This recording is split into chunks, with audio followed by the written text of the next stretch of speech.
quintil de ingreso.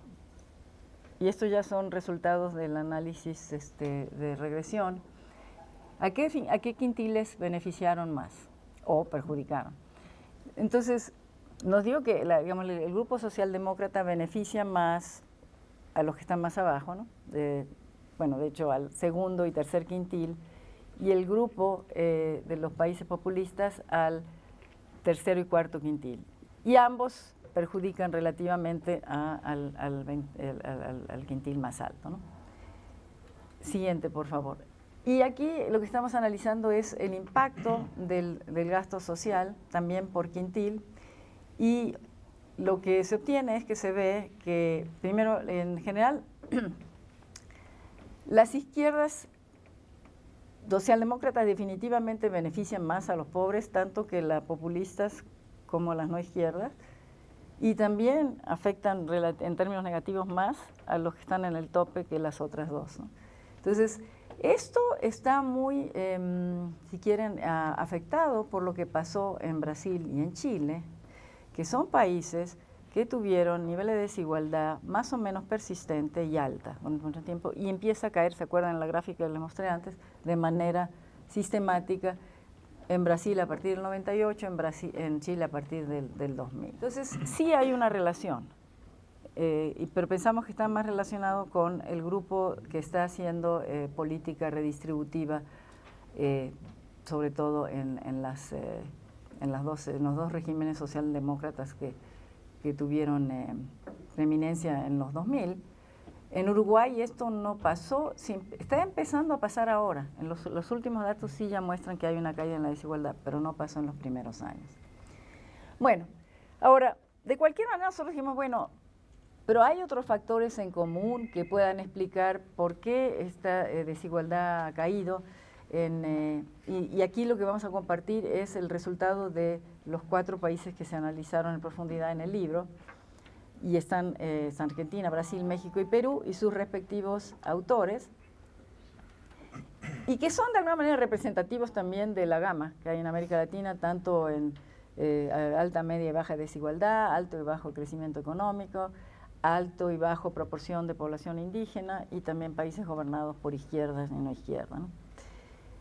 Los 4 países tienen en común también que implementaron políticas de reforma estructural pro mercado, similares, los 80s, 90. Y lo importante es que en estos casos la desigualdad, el cambio de la desigualdad es estadísticamente significativo y no hay cruces de las curvas de Lorenz, hay lo que llamamos dominancia de Lorenz, o sea que no hay ambigüedad en el cambio. Es un cambio que recorre toda la distribución, o sea, la desigualdad cayó, sin duda. Siguiente, por favor. Aquí están con cuánto cayeron los Ginis y cuánto cayó el percentil 90-10, la relación, y también los niveles de pobreza en el periodo en que estos países fueron analizados. Comento, como mostré al principio, los datos llegan al 2006, pero en Argentina hasta el 2009 continúa la caída, en el Brasil también, en México no, subió un poco en el 2008, pero en el Perú también continuó, o sea, en los otros 3 siguió la caída en la desigualdad. Y para aquellos que estudian el tema de la desigualdad, caídas de 3, 4, a veces 5 puntos porcentuales en el Gini es mucho. No es o sea, son caídas. La gente mide el Gini a veces con 3 decimales para ver si hay un cambio. Entonces, estas caídas son caídas importantes. Una gráfica que no tengo aquí, pero que ilustra mucho lo que estuvo pasando, es Brasil, y se las voy a comentar cuando lleguemos a analizar el caso brasileño un poquito más a fondo. Pasemos a la siguiente. Estos son los datos que tienen los autores en sus respectivos capítulos, y las flechas señalan el momento en que la desigualdad empieza a caer en cada uno de estos países. Pasemos a la siguiente. Y aquí vamos a mostrar lo que se llaman las curvas de incidencia del crecimiento por deciles. Tenemos también otras por percentiles, donde podemos ver cuánto creció anualmente en el periodo, por ejemplo, 2000-2009, de las áreas urbanas en Argentina. Para cada decil, la línea horizontal azul es el promedio. Entonces estamos viendo cómo en el caso de Argentina el 50% más pobre creció por encima del promedio y el resto, el 40% más rico, creció por debajo del promedio. Pasemos a la de Brasil, la siguiente. Brasil es todavía más marcada la diferencia de cómo crece el decil más bajo versus el resto. Y hay una gráfica que tiene los autores que son Ricardo Barros, que también quienes han estado trabajando el tema deben haberse cruzado con sus escritos. Tiene una gráfica muy linda, pero no la tenía traducida, no la puse, que es graficado todos los países del mundo según su tasa de crecimiento, desde el que crece menos al que crece más, ¿no? Entonces, abajo está Haití, digamos, y arriba están China. Bueno, muestra que el decil más bajo de Brasil estaba creciendo a tasas chinas y el decil más alto estaba creciendo a tasas de crecimiento alemán, ¿no? Entonces, ese es un poco el contraste de lo que estuvo pasando en el caso brasileño. La siguiente va a ser para México. Tenemos la de todo el periodo, o sea, el 96-2008, si ven, es más redistributivo todo el periodo, o sea que fue más fuerte el primer periodo que la de 2000-2008, porque en el 2008 empezó a crecer la desigualdad, ¿no? Pero ahí también se ve que estas curvas de incidencia del crecimiento serían como ideales cuando uno habla de cuándo es un crecimiento pro pobre. Este es un crecimiento pro pobre, cuando tiene una pendiente negativa. Siguiente es para Perú, y aquí también separamos 2001, 2009, 2003, 2009. Es más marcado el pro pobre en el 2001-2009, pero continuó el proceso redistributivo, e incluso en el 2009 se ve que el decil más alto perdió porque cayó su ingreso. Siguiente. Bueno, entonces, ¿cuáles fueron los factores que se encontraron de manera recurrente para explicar la caída en la desigualdad? Cada capítulo utilizó métodos de descomposición de la caída en la desigualdad diferentes, y después también nosotros hicimos unos para los 4 casos utilizando la misma técnica. Como saben, estos ejercicios no son ejercicios de causalidad, son ejercicios de contabilidad, pero que dan una indicación de dónde está pasando el cambio más importante, para después seguir profundizando y entender cuáles pueden ser las causas fundamentales, ¿no? Entonces, esto en el léxico de los que hacemos esto se llaman los factores próximos o inmediatos, frente a los factores fundamentales que serían ya los causales. Pasemos a la siguiente. Entonces, para la descomposición que utilizamos es el método que propuso Ricardo Barros para Brasil, y lo aplicamos también para los otros países, que es muy sencillo porque dice, bueno, tomemos el ingreso per cápita del hogar, podemos distinguir, son puras definiciones, ¿no? Bueno, este ingreso es igual a la proporción de adultos en el hogar multiplicado por el ingreso del hogar por adulto. A su vez, el ingreso del hogar por adulto va a ser igual al ingreso no laboral del hogar por adulto y el ingreso no laboral, el ingreso laboral del hogar por adulto. Ahí no debería decir no, está mal. Y a su vez, el ingreso laboral, que es este no debe estar. El ingreso laboral del hogar por adulto es igual a la proporción de adultos que trabajan multiplicado por el ingreso laboral de adultos que trabajan. O sea, ¿cuántos trabajan y cuánto ganan? Entre los factores fundamentales hay muchos, ¿no? O sea, obviamente la proporción de adultos en el hogar están afectados por la fecundidad y la esperanza de vida, por ejemplo, salud afecta qué es lo que pasa. En el ingreso al hogar por adulto tiene que ver mucho cómo se forman las parejas, si hay, ¿cómo se llama? La sortative matching, quién sabe. Si se casan educados con educados, ¿no? O sea, si hay parejas yapis o no. Que en Perú, por cierto, vamos a ver que tuvo un impacto cómo se casa la gente. Luego, en el ingreso no laboral está todo, o sea, es un melangerie entre las transferencias gubernamentales y las remesas, y después todos los ingresos que son de propiedad, ¿no? Capital, como se llama, intereses, ganancias, rentas. En la proporción de adultos que trabajan tiene que ver con la decisión de la gente si participar o no en el mercado de trabajo y también si hay empleo, o sea, hay elementos de demanda y oferta. Y en el ingreso laboral del adulto va a depender cuántas horas se trabajan, la remuneración por hora y la demanda y oferta por nivel de calificación.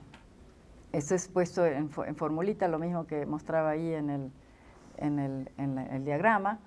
Y en las siguientes dos gráficas vamos a ver cuáles son los resultados grosso modo. Lo que está en círculo o elipse roja son los porcentajes que contribuye ese factor al cambio en la desigualdad, ¿no? Entonces, en el caso de Argentina, los factores demográficos, o sea, cuánto cambió la proporción de adultos en el hogar, fue igualadora. Por cierto, fue igualadora en todos los casos, pero en general es baja la contribución, excepto en el caso de Perú. O sea, ven que es 8%, 6%, ahora vamos a ver la de México y Perú. ¿Cuánto contribuyó? O sea, nada más para explicar qué es lo que estamos viendo ahí. O sea, la proporción, la tasa de dependencia cayó para todos, pero cayó más para la gente de más bajos ingresos. Cuando eso pasa, es un cambio igualador, ¿no? El cambio fue igualador. Después vemos, bueno, ¿qué pasó con la distribución del ingreso no laboral? Se volvió más equitativo. ¿Cuánto contribuyó en el caso de Argentina? 26% a la caída en la desigualdad total.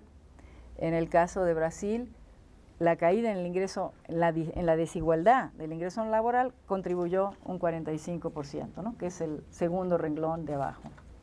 A ver si puedo apuntarle desde lejos con esto. Ahí está complicado. Ahí está, ¿no? Participación en el mercado de trabajo. También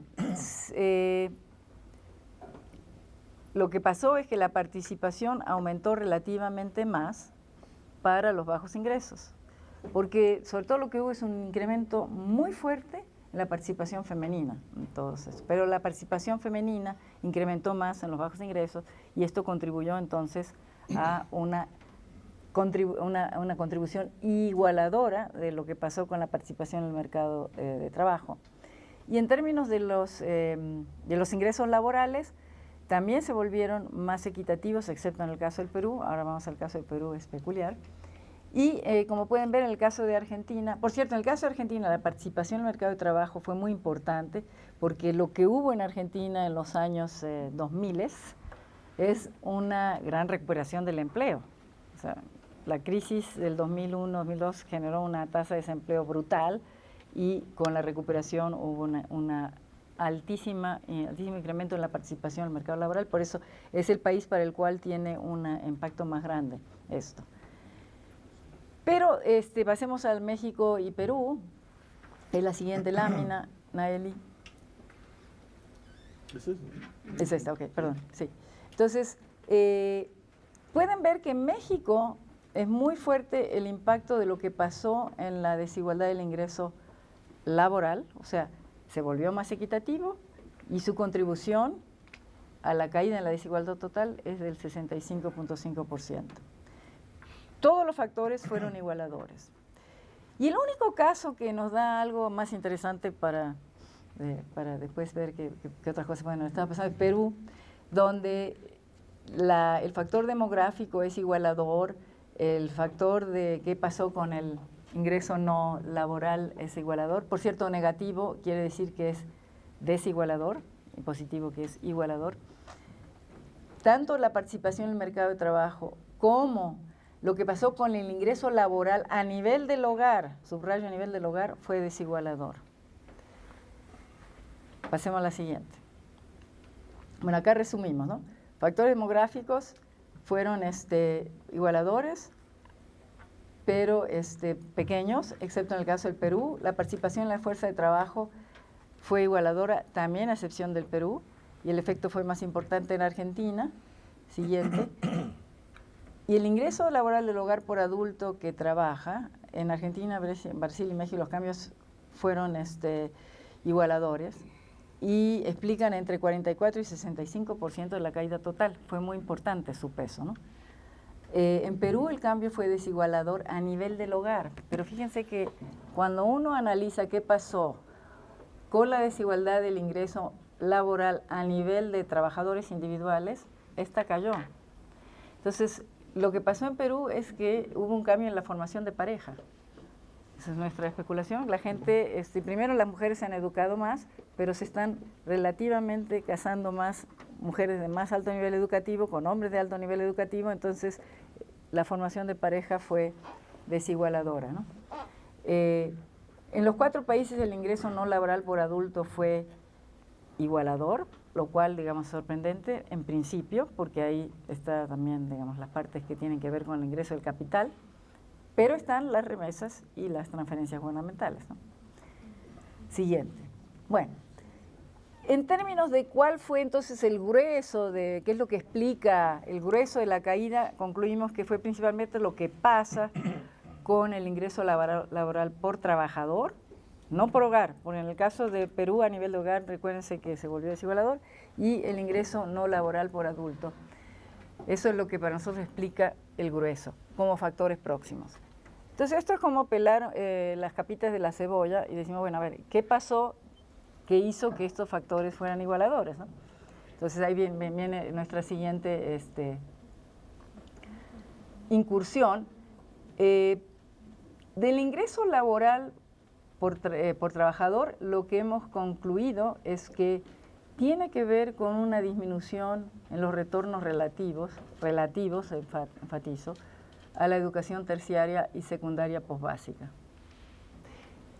Cuando la desigualdad creció en los 90 en casi toda la región, y la gente hizo análisis en los países, lo que se observó era que había una tendencia en que los salarios de la gente con más educación, sobre todo terciaria, o por lo menos postsecundaria básica, iban creciendo en relación a los salarios de la mano de obra no calificada. Eso fue uno de los factores fundamentales que explicó el crecimiento de la desigualdad. Bueno, aquí pasó al revés. O sea, ha habido un cierre de la brecha salarial. Y es de la brecha, o sea, en algunos casos siguen creciendo los salarios, por ejemplo, obviamente, incluso en México, pero en Argentina crecieron muchísimo en los últimos años los salarios de todos, pero la brecha se va achicando, ¿no? Entonces, eso es una cuestión interesante y sorprendente, y aquí vamos a indicar cuáles pueden ser los factores que están detrás. No están totalmente claros, a lo mejor Jaime, que se iba a meter en las causas fundamentales, nos va a ilustrar con algunos otros. Y el otro factor, en el caso del ingreso no laboral, concluimos que lo que ha tenido mucho que ver con la caída en la desigualdad del ingreso no laboral es tanto el tamaño y la progresividad de las transferencias gubernamentales, que de alguna manera este proceso se ha hecho generalizado en la región y cada vez más, ¿no? Siguiente.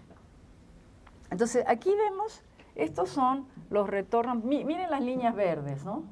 Que son retornos terciaria contra gente, o sea, cuánto recibe el grupo que tiene educación terciaria en términos de salarios versus los que tienen primaria primaria incompleta o no educación. Entonces, en los 90, por ejemplo, en Argentina subió, entonces viene bajando. Brasil subió, viene bajando. México subió y ha estado bajando, sobre todo el de secundaria contra el de primaria incompleta o sin educación, y en Perú también.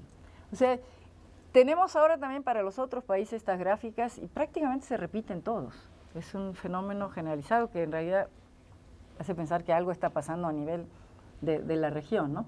Siguiente.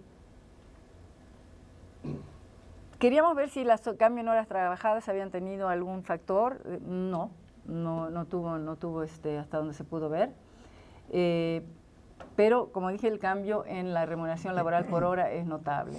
Entonces, el tema es un factor de demanda o oferta, porque cae el salario relativo, pero ¿qué pasó? Quiere decir que aumentó menos la demanda por trabajo calificado que antes, o sea, siguió aumentando, ¿no?